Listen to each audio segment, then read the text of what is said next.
Hello everyone, welcome back to another one of my interview series. I'm joined by FunnyAstro of Twisted Minds today to talk about all things esports World Cup. But first, Astro, I want to ask you about Korea, because this doesn't look like your normal setup. Where are you right now and how has it been?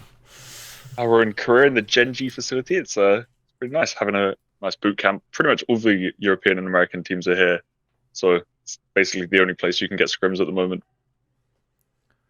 And does that mean as well, it just means you've got the full spectrum, right? I think all the American teams, all the EMEA teams, all the Korean, and obviously you can scrim the Chinese teams as well. So you've got the full spectrum of everyone, or all the major players at the event are all involved in the same sort of scrim bubble.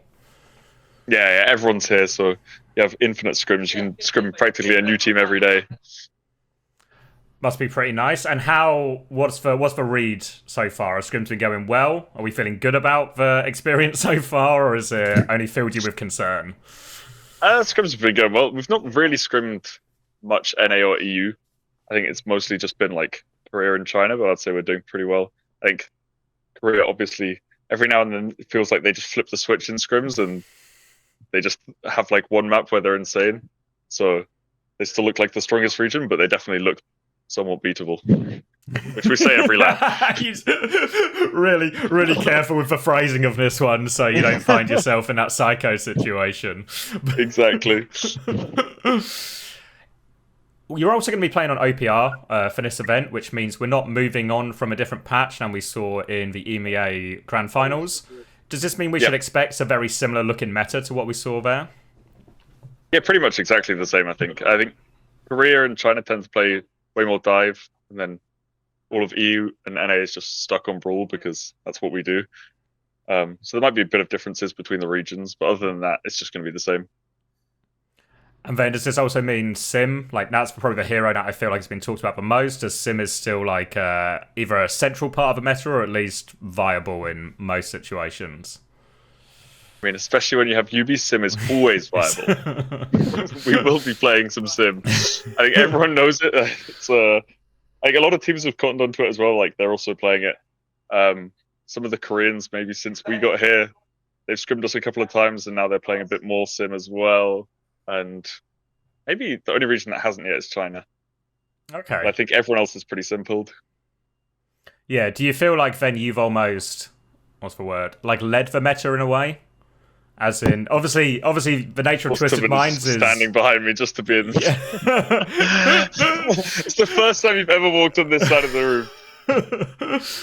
But the nature is, what were you saying? You guys are going to play Symmetra anyway, right? Like, yeah. Whether you, regardless almost of a situation, if you find a way to, if it's viable, you guys are going to find a way to use it. But now it feels like it might not just be viable if you happen to have Youbi on your team. It might just be almost a central part whenever you're playing these type of compositions. Yeah, I think there's some maps where just like Sim is so broken, where you've got these long sight lines and you can keep flipping the map and you can just out-rotate every other team comp in the game. So you kind of just have to play it now that there's the long TP. When I hear this news as well, I feel like quite often, maybe on Uncoachable and on other things, we get into this trap every year or every major where we think this is the time for West. The West can beat the Koreans. But we will do it this time. In my heart, a Symmetra meta or a Symmetra heavy meta, if there is a time to gap or close the gap with the Koreans, is this the one? I mean, we've said that before, no? Didn't we say that in Stockholm as well? We did, we're just like, Malga meta. This is our meta. This is the one the Koreans can't beat us out. And now we're like, Sim meta. This is our meta. This is the one the Koreans can't beat us out. Just keep moving those goalposts. Stop coping a little bit. And just realise that they win every single land. But maybe we can win, you know? Maybe we can pick out a couple of the Korean teams. I think they're not all looking like unbeatable. But I think Crazy Raccoons, when it goes to match day, they're always just like another level. Yeah, if you strip Crazy Raccoon out of it, as they just seem to be indomitable. Stop being nice. I mean, you can take the mic if you want and say, yeah, go on then. Guys, we look unbeatable right now, okay? We're not gonna lose that land, don't worry. We look unbeatable. We play Sim a lot, it's Sim meta. We play so much games too. We're not gonna lose, guys. Sark is not losing any game in this tournament. Yeah, Sark, we're not gonna lose any game in this tournament. Don't know if you can hear Timon, but he's saying him and Psycho are not losing. Yeah, it's locked in then. betting the house. I'm not sure about on winning, TM. but they will be not losing as well. Just the two of them. Sorry, where was I? I was so take Crazy Raccoon out of the equation, then it feels like the other teams are more reachable. Because obviously you've been at a lot of these majors, right? So you have sort of seen the before, the during, and the after. Does it feel closer than it has done at previous majors, or about the same, or where would you put it? I think the scrims are about as the same as last Esports World Cup, where SSG did horribly, but we were beating everyone in scrims for a bit, so that was fun.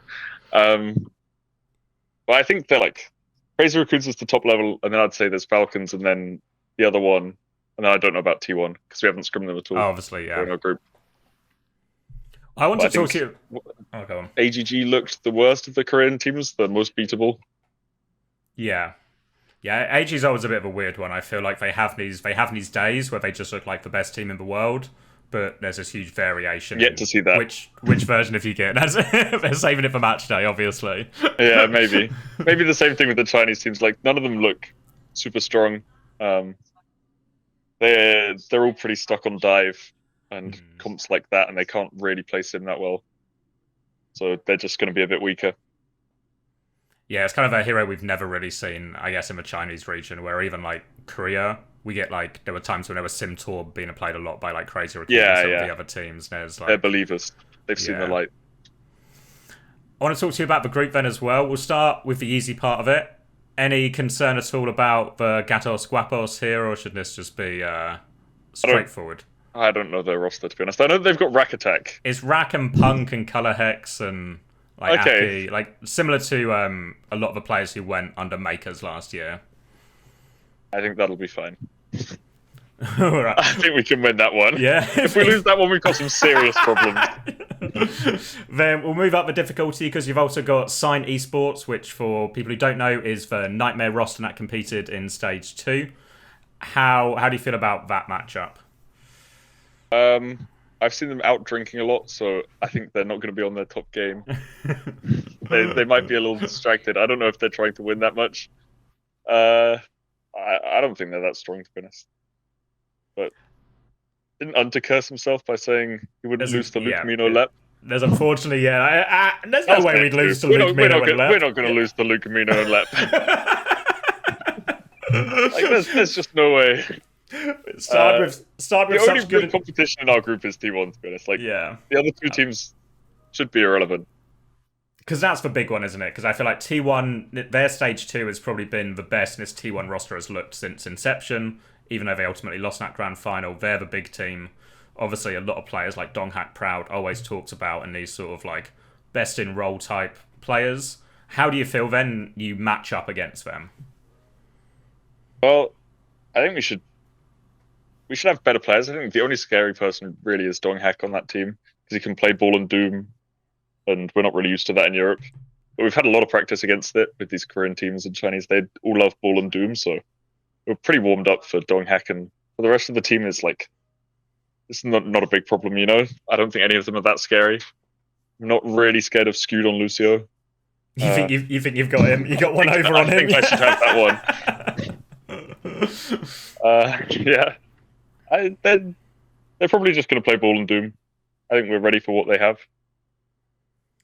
I guess it's fair to say as well, probably you, maybe even more than a team like Alcacia as well, have had a lot of success on the sim. Your team or your core have really played sim in so many more situations up against all these different comps because it's across the years. Do you feel like that's going to be a big help when especially some of these like Korean and Chinese teams try and throw you these curveballs? Yeah, I'd definitely say that. For Alcad, I think they're just good at like the sim mirror. That's what they always take against us, and I mean they beat us out in OWCS on it. But I think we're better than them at the sim mirror now after we won with Psycho and Flex Support. And we're also better at like countering other comps because Alcad just in EU at least they didn't always use sim, they just used it to mirror against us. They didn't one trick it and play it against everyone else.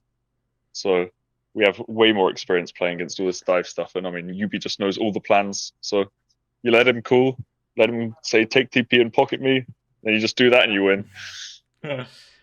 How worried are you about the ban situation? Because I think for a lot of the teams in EMEA, just because because a lot of people are playing similar comps, and even like Alcad playing the sim themselves, quite a lot of the matches you got through with either a sim ban would come through quite late or quite minimally, whereas especially against these teams who have other styles, it feels like there's going to be more pressure on you to either constantly protect DPS or be put in these situations where you're forced off sim more often. Obviously, the biggest bans are like the sim ban and the Lucio ban. The sim ban is a little bit scary, but we've been practicing for it, so we've got some good ideas. And then, and the Lucio ban is pretty much the same, but we've got loads of different comps we can lean into. We can play like any sort of brig comp. We've got our old Juno Kiri stuff that we can bring out. So there's lots of options there for us. I think we are going to probably see those bans every game, but yeah. I mean, when you get to grand finals, it's first to 5, so they only get 2 bans that are really going to impact us. I think it's not actually. I think that's not true. Oh, is that not true? I think it is. It's I just swear that first was to 4. true. I think it was. They changed it? I think it was put in the rules, but I don't think it's true. Oh, well, they can only ban Sim and Lucio twice. Yeah. The rest of the maps is fine. As we look beyond the group as well, because I think either way, most people would have you getting out of the group as top 2 go through. You're going to be paired with Group B, which is, of course, the Crazy Raccoon group. So it feels like that T1 fixture, as in who gets top of a group and who gets really second important. of the group, is crucial. Yeah. Yeah, I mean, that's pretty much what we're like completely focused on, because if we beat T1, then we get the easy side of the bracket and we play TL, I think it is. Yeah, most likely, yeah. Probably, which is also a very easy game for us. So that would pretty much be a free 4th place. We just need to beat T1. That's all it really depends on. All you need to do, yeah. Yeah. I wanted to ask as well then, because you talked about maybe feeling like much more comfortable in the Team Liquid matchup. In general, in the sort of inter-regional strength, do you feel like EMEA is ahead of North America and China and sort of the non-Korean regions at the moment? By miles. I think the biggest problem with TL is they play all these dive comps that Korea and China play, but just worse. Like, they're just playing the same comps with worse mechanics, so they're not going to look anywhere near as good. And, I mean, again, it's like all we've scrimmed against this week. If we get to that matchup, it should be really easy. And then, yeah, I forget exactly how the bracket goes from there, but once you get past that, it's... Yeah, I was going to say, we haven't really scrimmed any other American teams, have we? I don't know. None worth remembering, at least. So. Yeah. I think we had like 1 Team Liquid scrim, and it didn't feel really hard. So, really confident against those guys. What are the other American teams? It's Nightmare and... What's the third one? GK. EK. Yeah. The European Americans. Yeah, they're just about Americans, yeah. Yeah. I mean, I've also not heard much about them. I don't really know what they're doing. Kind of mystery teams to me. Yeah, I guess in many ways, I think the GK one, but if you do run into them at some point, you would have already seen them play like Alcad and stuff, so you probably get a pretty good read on how they're going to try and approach the sim-type comps. Yeah, and they're probably so far on the other side of the bracket where it's kind of pointless to prepare for them. Yeah, it's like get to that problem first, and then we'll deal with it, yeah. Then, obviously, there's lots of things that seem to be going in your favour in terms of the meta, and obviously, even Stage 2 in general has been a story of you guys getting better and better and moving towards the top of the region. What does success, or what would you count as success at this event then? Because obviously, winning it all would be great, but how far would you need to get to be, I guess, content or happy? Top 4. Top 4 would be the happy point. Because that means we've beat T1, and then we've probably beat Liquid, if the bracket goes how we think it's going to go, and then I think we should be happy with that. Would be nice to beat 1 Korean, or not 1 Korean, but 2 Korean teams. Yeah, I mean, and also win the semi-finals as well. Go to grand finals would be like pretty good, I'd say. Yeah. Obviously, would be nice to win it all, but I think it's pretty smart to set expectations at a reasonable point. Yeah, I guess the not nature say I'm unbeatable. The nature of, I guess, Twisted Mind's path as well, is it really there's that big juncture with the T1 game, right? Whereas if that doesn't go the way you want it to, and then you lose to Crazy Raccoon, and then Crazy Raccoon win the tournament, you might finish quite lowly, but it might not be true of exactly what can you really do about it. Yeah, where you would be power ranked out of all the teams type things. So. You never know. Crazy Raccoon might not win their group, so we might want to lose the T1. Yeah, I mean that would be an outrageous situation if Team Liquid beat Crazy Raccoon and then you and T1 are in this. It would be crazy, but I've seen Cuppa beat Crazy Raccoon, so it can happen. They've been shown to bleed. Yeah. All right. Well, I appreciate your time, Astro. Do you have a message for the fans or anything you want to say before I let you go? Nothing too much. Thank you for the fans, and hope you enjoy watching us at Esports World Cup. You're gonna be the fan favourites, I guess, as well, aren't you? Which will be nice. Oh yeah, we get the live crowd. That's actually really nice because the arena's even bigger this year than it was last year. So hopefully it'll be full up with TM fans. Yeah, I imagine so. Yeah. All right. Thank you very much, Daniel. Thank you.